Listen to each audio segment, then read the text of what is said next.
Informasi pertama di Kompas Siang, Saudara. Presiden Joko Widodo akan membahas 3 isu utama dalam sidang Kabinet Paripurna Perdana di Istana Garuda, Ibu Kota Nusantara, Senin pagi. Salah satunya adalah terkait dengan transisi pemerintahan yang harus disiapkan oleh tiap-tiap kementerian. Presiden Joko Widodo menggelar sidang Kabinet Paripurna Perdana di Istana Garuda, Ibu Kota Nusantara atau IKN pada Senin pagi. Ada 3 isu utama yang akan disampaikan Presiden di dalam sidang, mulai dari pembangunan IKN, Purchasing Manager Index, hingga transisi pemerintahan yang harus disiapkan oleh setiap kementerian. Terkait pembangunan di IKN, Presiden bilang pembangunan kawasan inti pusat pemerintahan menunjukkan kuatnya keinginan pemerintah dalam proses pemindahan ibu kota. Bapak Presiden, Bapak Wakil Presiden yang kami hormati. Pertama kita akan menjelaskan kembali mengenai IKN, yang kedua yang berkaitan dengan PMI, Purchasing Manager Index, yang ketiga masalah lain-lain yang memang untuk keberlanjutan ini apa, transisi ini apa yang harus disiapkan oleh semua kementerian. Itu aja. Informasi terkini, Saudara, kita segera bergabung dengan jurnalis Kompas TV, ada Dipo Nurbahagia dan juga Mas Nir Rahmawati di IKN Kalimantan Timur. Terlebih dahulu kita menuju ke Dipo yang berada di ruang sidang paripurna. Dipo, selamat siang. Ini bagaimana jalannya sidang paripurna perdana di IKN hari ini?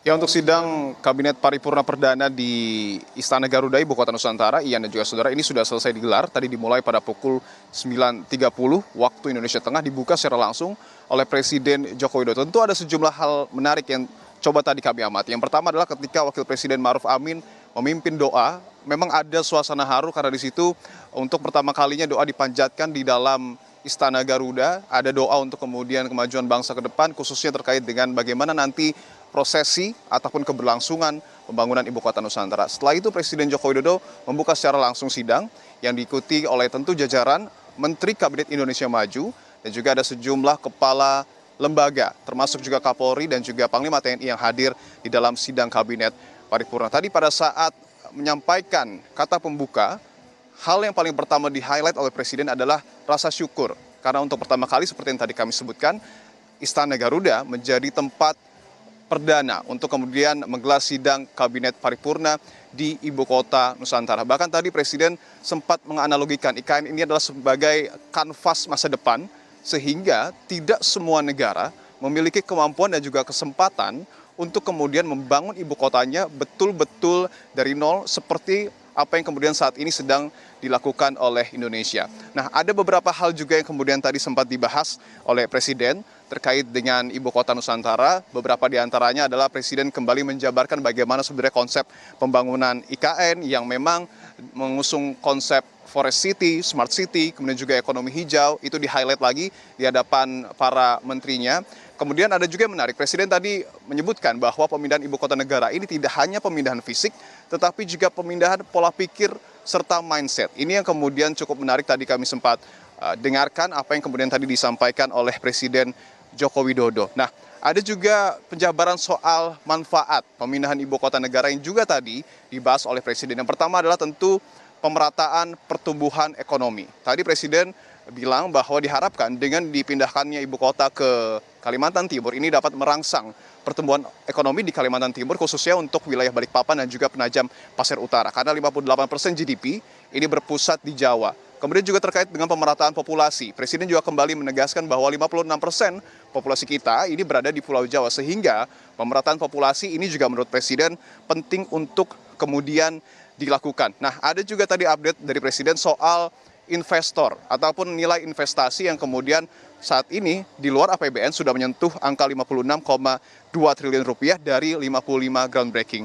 Nah, sebelum sidang Kabinet Paripurna Perdana digelar, Ian, ada momen-momen menarik sebenarnya. Karena tadi Presiden pada pagi hari mengajak secara langsung Menteri Kabinet Indonesia Maju untuk menuju embung MBH yang masih berada di kawasan Istana Kepresidenan di kompleks IKN gitu ya. Nah, tadi ada beberapa hal yang di-highlight, seperti misalnya adalah kualitas udara yang dikatakan cukup baik atau bahkan sangat baik. di IKN segar begitu kata Presiden, dan dibandingkan bahkan dengan Jakarta memang cukup jauh skala ataupun indeksnya, sehingga ini baik untuk kemudian keberlangsungan hidup masyarakat. Nah, tadi juga Presiden sempat didampingi oleh Presiden terpilih Prabowo Subianto yang juga pada pagi hari tadi menekankan komitmennya untuk melanjutkan pembangunan IKN. Bahkan tadi Prabowo sempat bilang jika mungkin ia akan bersemangat begitu ya, atau bertekad untuk kemudian menyelesaikan pembangunan Ibu Kota Nusantara di era kepemimpinannya. 3-5 tahun ia prediksi IKN ini akan mampu beroperasi ataupun akan mampu bermanfaat bagi nusa dan bangsa. Itu yang kemudian disampaikan ataupun hal-hal menarik yang terjadi pada hari ini, dan nanti diproyeksikan pada siang hari sampai dengan mungkin sore hari, Ian, ada sejumlah groundbreaking juga yang akan dilakukan oleh Presiden. Setidaknya ada 4 groundbreaking yang akan dilakukan. Tentu juga nanti jika ada update terbaru terkait dengan agenda menarik Presiden akan kami hadirkan untuk Anda, Ian, dan juga saudara. Ya, banyak hal yang diungkapkan oleh Presiden Joko Widodo dalam sidang Kabinet Paripurna Perdana di IKN ini, termasuk salah satunya terkait dengan konsep pembangunan IKN yang terkait dengan Smart City dan juga ramah lingkungan. Terima kasih.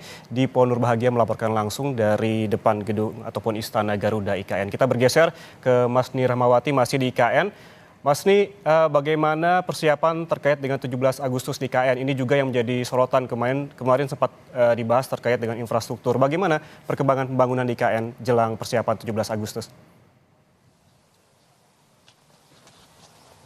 Iya, kurang dari sepekan menjelang dari 17 Agustus. Nah, untuk dari kawasan inti upacara, terkhususnya itu di kawasan inti pusat pemerintahan, yang di mana adalah Istana Garuda, Istana Negara, dan juga lapangan upacara ini sudah siap untuk digunakan pada hari peringatan kemerdekaan Indonesia yang ke-79 pada tanggal 17 Agustus 2024 nanti. Kalau kami pantau memang dari beberapa hari yang lalu hingga sekarang ini gladi terus dilakukan, persiapan dan juga finishing dari beberapa lokasi ini terus dilakukan. Tadi kita melihat ada gladi untuk upacara 17 Agustus 2024, dan juga beberapa hari yang lalu kami lihat juga ada gladi untuk renungan malam yang dilaksanakan pada malam tanggal 16 Agustus 2024. Sebelumnya memang dari Ketua Satgas Percepatan Pembangunan IKN, Dani Sumadilaga, menyebutkan bahwa memang ada beberapa hal yang menjadi perhatian untuk nantinya peringatan Hari Kemerdekaan Indonesia yang ke-79 itu tanggal 17 Agustus. Ada beberapa hal yang diperhatikan terkait dengan fasilitas dan juga sarana dan prasarana. Kalau misalnya berbicara mengenai sumber daya air di IKN ini, ada Bendungan Sepaku Semai, yang dimana ini air bersihnya sudah melalui tahap pengujian yang ketiga, di mana untuk beberapa hari ke depan ini sudah dinyatakan siap untuk digunakan.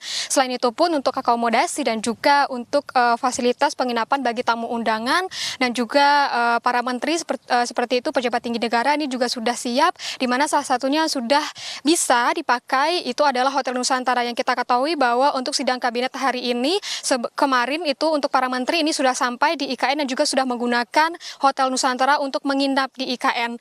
Dan kalau kita melihat lagi bagaimana untuk akses jalan, untuk dari akses jalan yang ke IKN itu ada akses tol fungsional, di mana itu ada tol 3A, 3B, 5A, dan di mana ini digunakan untuk jalur VVIP yang nantinya akan mengikuti upacara 17 Agustus 2024. Dari Kemensesnek juga menyiapkan ada tram otonom, ada bus yang juga digunakan untuk membawa tamu-tamu undangan, petugas upacara, dan juga nanti masyarakat yang ingin mengikuti upacara 17-an di IKN ini. Selain itu untuk dari aksesnya yang saya sebutkan tadi, ada akses untuk jalan utama yaitu dari Sumbu Barat dan juga Sumbu Timur, di Sumbu Barat dan juga Sumbu Timur IKN, dan untuk kawasan gedung kantor hunian ASN dan juga Sumbu Kebangsaan ini juga sudah siap.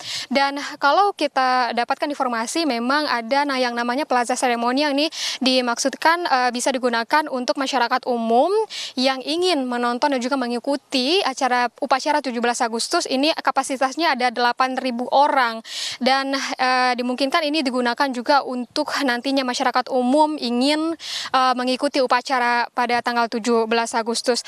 Kan juga disebutkan bahwa untuk batch 1 atau tahap 1 pembangunan ini sudah di atas 95% dan juga sudah siap digunakan untuk upacara 17 Agustus nanti. Dan saat ini kita masih melihat gladi ya juga finishing di beberapa spot, terkhususnya di kawasan inti upacara, di Istana Garuda, Istana Negara, dan juga di lapangan upacara. Ian. Ya, sejumlah gladi telah dilakukan dan juga sejumlah persiapan termasuk sarana dan prasarana juga siap jelang perayaan 17 Agustus di IKN. Terima kasih Mas Ni Rahmawati melaporkan langsung dari kawasan inti IKN dan sebelumnya ada di Penur Bahagia dari depan Istana Garuda IKN. Terima kasih rekan-rekan, selamat bertugas kembali.